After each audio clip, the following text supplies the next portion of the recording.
November 12, 2025 பாட்னாப்பூர் அப்படின்ற இடத்துல ஒரு ஏரியில் பார்த்தோம் அப்படின்னா ஒரு சாக்கு மூட்டை. அந்த சாக்கு மூட்டையில் ரத்த கரையாக இருக்குது, ரொம்ப துர்நாற்றம் வீசியிருக்கு. அப்போ அந்த வழியாக கிராஸ் ஆகிற மக்கள் பார்த்துட்டு இது என்ன மூட்டைக்குள்ளேருந்து இப்படி ஒரு நாற்றம் வருது, இங்கே ஏதோ தப்பு நடந்திருக்குன்றது அவங்களுக்கு புரிஞ்சிருச்சு. உடனே போலீஸ்க்கு இன்ஃபார்ம் பண்ணுறாங்க. போலீஸ் டீமும் வராங்க. அந்த ஏரியிலேருந்து அந்த சாக்கு மூட்டையை எடுக்கிறாங்க. ஆனால் சாக்கு மூட்டையை திறக்கும் போது ஒரு பெரிய ஷாக். என்ன அப்படின்னா, அந்த சாக்கு மூட்டையில் ஒரு 30 வயசு தக்க ஒரு இளைஞர் வெட்டி, அவரோட உடம்பெல்லாம் தலையிலேருந்து கால் வரைக்கும் வெட்டி இருக்காங்க. அங்கங்கேயும் அவரோட உடம்புல, தலையில், கை, கால்னு எல்லா இடத்துலையும் இரத்த காயத்தோட, எல்லா இடத்துலையும் வெட்டு காயத்தோட ஒரு இளைஞர் கிடச்சிருக்கார். அண்ட் அது மட்டும் இல்லாமல் அந்த மூட்டைக்குள்ளே நிறைய கற்களை போட்டிருக்காங்க. நல்ல பெரிய பெரிய கல்லாக தூக்கி போட்டிருக்காங்க. அப்போ தான் கல்லோட வெயிட்டுக்கு அந்த மூட்டை கீழே இழுத்து தண்ணிக்குள்ளேயே இருக்கும், மேலே வராது அப்படின்னு.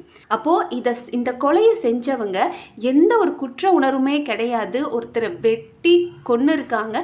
கொன்னுட்டு அந்த தப்பு மட்டும் வெளியே தெரிஞ்சிடக்கூடாதுன்றதுக்காக அந்த மூட்டைக்குள்ளே கல்லெல்லாம் போட்டு அவன் அப்படியே தண்ணிக்குள்ளே புதைஞ்சிடணுன்றதுக்காக இதெல்லாம் பண்ணியிருக்காங்க. ஆனால் உண்மை அப்படி மறைஞ்சிருமா? உண்மை என்னைக்குனாலும் ஒரு நாள் வெளிச்சத்துக்கு வரும் இல்லையா? அந்த மாதிரி தான் இந்த 30 வயது இளைஞரோட கதையும். ஆனால் இதை கேட்கவே நமக்கு கொடூரமாக இருக்குது. தலையிலிருந்து கால் வர ஒரு இளைஞரோட கை, கால், உடம்பு, தலைன்னு எல்லா இடமும் வெட்டி ரத்த காயத்தோட இவ்வளோ கொடூரமாக யார் பண்ணியிருப்பாங்க அப்படின்னு நமக்கு பயமாக இருக்குல்ல. ஆனால் இந்த கொடூரத்தை பண்ணதே அவரோட மனைவி. காலம் ஃபுல்லாக எனக்கு துணைவியாக வரப்போகிறவ அப்படின்னு நினச்ச மனைவியும், தன் கூடவே பிறந்து சின்ன வயசுலேருந்து தன் கூடவே இருந்து வளர்ந்த தன்னோட தம்பியும் அப்படின்னு சொன்னால் உங்களால் நம்ப முடியுமா? எவ்வளோ கொடூரமாக இருக்குல்ல இதை கேட்குறதுக்கே. ஆனால் இது நடந்திருக்கு பாட்னாப்பூர். ஸோ மகாராஷ்டிராவில் இந்த கேஸ் ஃபைல் ஆகுது. அண்ட் இந்த கேஸை விசாரிக்கும் போது அந்த இளைஞரோட பெயர் பரமேஸ்வர். ஒரு சோம்தானா அப்படின்ற கிராமத்தை சார்ந்தவர்னு தெரியுது. அவரோட வைஃப் பேர் மனிஷா அண்ட் அவரோட தம்பி பேர் ஞானேஸ்வர். அவரோட வயசு 28. ஸோ இந்த பரமேஸ்வர் ஒரு நல்ல வேலையில் இருக்கார். இவருக்கு மனைவியும் இருக்காங்க. 25 வயசில் ஒரு மனைவியும் இருக்காங்க. ஸோ பரமேஸ்வர் குடும்பம், வேலை அப்படின்னு எல்லாத்தையும் பார்த்துக்கிற ஒரு நல்ல மனிதன். இந்த மாதிரி நல்ல மனிதர்களை இந்த காலத்தில் பார்க்கவே ரொம்ப கஷ்டமாக இருக்கு இல்லையா? ஒன்று சில ஆண்கள் எடுத்துக்கிட்டோம் அப்படின்னா குடிக்கிறது, குடும்பத்தை பார்க்காம இருக்கிறது. இப்போ போன கேஸ்லேயே நம்ம பார்த்தோம்.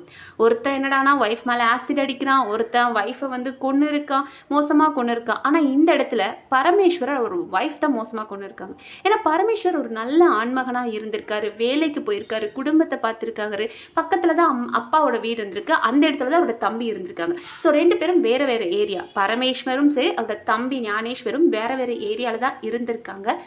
ஆனால் பரமேஸ்வர் வேலைக்கு போனதுக்கு அப்புறமா அவரோட ஒய்ஃப் மட்டும் தனியாக அந்த வீட்டில் இருக்காங்க. அந்த டைம் ஞானேஸ்வர் இவங்க வீட்டுக்கு வருவாராம். ஸோ ஞானேஸ்வர் அடிக்கடி வந்துட்டு மனிஷா இருக்கும்போது வந்திருக்காங்க. 2 பேருக்குள்ளேயும் பழக்கம் ஏற்படுத்திருக்கு.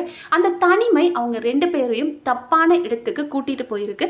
ஸோ 2 பேரோட வாழ்க்கையிலையும் ஓகே நமக்கு பரமேஸ்வர் வேண்டாம், ஞானேஸ்வர் போதும் அப்படின்னு அவரோட ஒய்ஃப் மனிஷா முடிவு பண்ணிட்டு அவருக்குடைய ஒரு ரிலேஷன்ஷிப்பில் இருந்திருக்காங்க. இது காலோட்டத்தில் என்ன ஆயிருக்கு அப்படின்னு பார்த்தோன்னா, தன்னோட கணவன் மேலே இருந்த அன்பு அவங்களுக்கு குறைய ஆரம்பிச்சிருக்கு மனிஷாக்கு.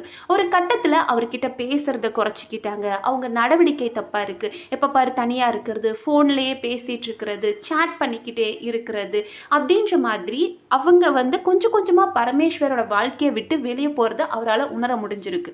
ஸோ உண்மையாக காதலிக்கும் போது நமக்கு புரியும் இல்லையா? நம்ம ஆரம்பத்தில் நம்மளோட காதல் எப்படி இருந்தது, ஏன் கொஞ்சம் கொஞ்சமாக காணாமல் போகுது அப்படின்ற பயம் அந்த கணவனுக்கு வர ஆரம்பிச்சிருக்கு. ஸோ ஒரு நாள் ஃபோனை எடுத்து பார்த்துருக்கார். இவன் யார்கிட்ட தான் அடிக்கடி பேசுகிறா, சேட் பண்ணுறா அப்படின்னு அவங்க ஃபோனை எடுத்து பார்த்தா அவரோட தம்பி, சொந்த தம்பியும் தன்னோட மனைவியும், ஒரு அண்ணியும் கொழுந்தனும் இதுதான் பேசக்கூடாது அப்படின்ற மாதிரி ரொம்ப மோசமான சேட் அவங்களுக்குள்ள இருந்திருக்கு. அவங்களுக்குள்ள அந்த ஒரு அஃபேர் இருக்குது அப்படின்றது அவங்களோட சேட் வச்சே இவர் கண்டுபிடிச்சிருக்காரு பரமேஸ்வர். ஸோ வீட்டுக்கு தன்னோட தம்பியை ஞானேஸ்வரை வர சொல்லி திட்டியிருக்கார். உன்னை நான் நம்பினேன், என் தம்பி நான் உன்னை நம்பினேன், ஆனால் நீ இப்படி ஒரு துரோகம் பண்ணுவேன்னு நான் நினைக்கவே இல்லைடா, எப்படா நீ எனக்கு இப்படி துரோகம் பண்ணலாம் அப்படின்னு திட்டியிருக்காரு. அண்ட் அதே மாதிரி அவரோட மனைவி மனிஷாவையும் எச்சரிச்சிருக்காரு. நீ ஒரு பொண்ணு தானே, கல்யாணான பொண்ணு, உனக்கு இதெல்லாம் தேவையா? நான் உன்னோட லைஃப்பில் இருக்கும்போதே இன்னொருத்த உனக்கு தேவையா அப்படின்ற மாதிரி பயங்கரமாக வார்ன் பண்ணியிருக்காரு. ஸோ வார்ன் பண்ணிவிட்டு சரி அவங்களுக்கு நம்ம எடுத்ததுமே ஒரு ஆக்ஷன் எடுக்க வேண்டாம், நம்ம அவங்கக்கிட்ட சொல்லி புரிய வைக்கலாம் அப்படின்னு பரமேஸ்வர் பண்ணது தான் ரொம்ப பெரிய தப்பாக போயிடுச்சு. ஏன்னா பரமேஸ்வர் இவங்களை நம்பிட்டார். சரி இவங்க வந்துட்டு திருந்திருவாங்க, நம்ம கண்டிச்சிட்டோம் திருந்திருவாங்க அப்படின்னு.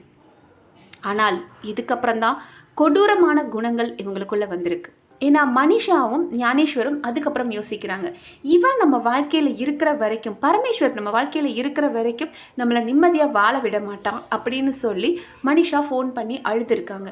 நீ என்னை வந்து உடனே கூட்டிகிட்டு போ, நம்ம 2 பேரும் ஒன்றா எங்கேயாவது போய் வாழலாம் அப்படின்னு இருக்காங்க. அதாவது தனக்கு தாலி கட்டி கணவன் இருக்கிறத விட தன்னோட கொழுந்தன் கூட வாழ்கிறது தான் அவங்களுக்கு ரொம்ப பிடிச்சிருக்கு அப்படின்ற மாதிரி அழுதுருக்காங்க.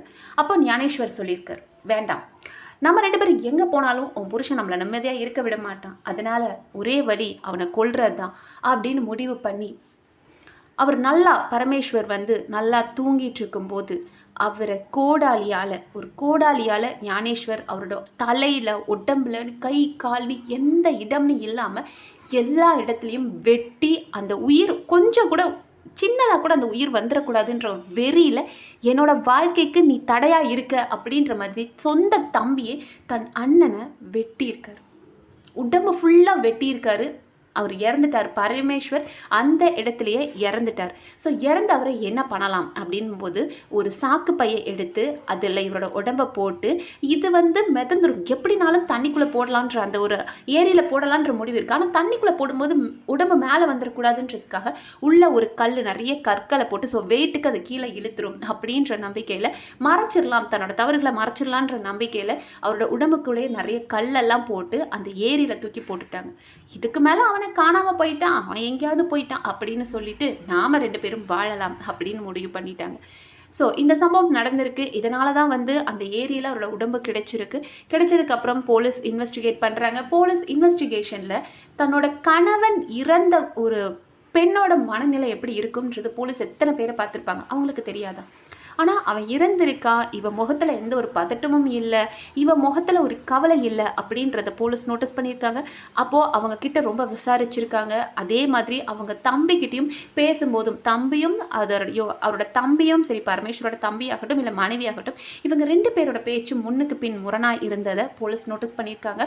இவங்க 2 பேரையும் கூப்பிட்டு மிரட்டியிருக்காங்க, உண்மையை சொல்லுங்கள் அப்படின் போது 2 பேரும் ஆமாம், எனக்கு எங்கள் அண்ணி கூட ஒரு இல்லீகல் அஃபேர் இருந்தது, அது என் அண்ணனுக்கு தெரிய வந்தது, எங்கள் அண்ணன் எங்களை கூப்பிட்டு கண்டிச்சான், ஆனால் எங்களுக்கு அது பிடிக்கல, எங்கள் 2 பேரோட வாழ்க்கைக்கு அவன் தடையாக இருப்பான்னு நினச்சோம், அதனால தான் அவனை கொன்னோம் அப்படின்னு ஸ்டேட்மெண்ட் கொடுத்துருக்காங்க. உலகம் எவ்வளோ மோசமாக இருக்குது, யாரை நம்புறது அப்படின்றதே தெரியலல்ல. தன் கூடவே பிறந்து வளர்ந்த தன்னோட தம்பியும் தன் கூட துணையாக வரப்போறான்னு நினச்ச வைஃபுமே தன்னை இப்படி கொடூரமாக கொள்ளுவாங்களா அப்படின்னு அவர் நினச்சிருக்க மாட்டார். இது ஏன் நடக்குது? கள்ள தொடர்பு அப்படின்றது அதிகரித்து வர்றதுக்கு காரணம் என்னவா இருக்கும் நீங்கள் நினைக்கிறீங்கன்றத கமெண்ட் செக்ஷனில் சொல்லுங்கள். நன்றி.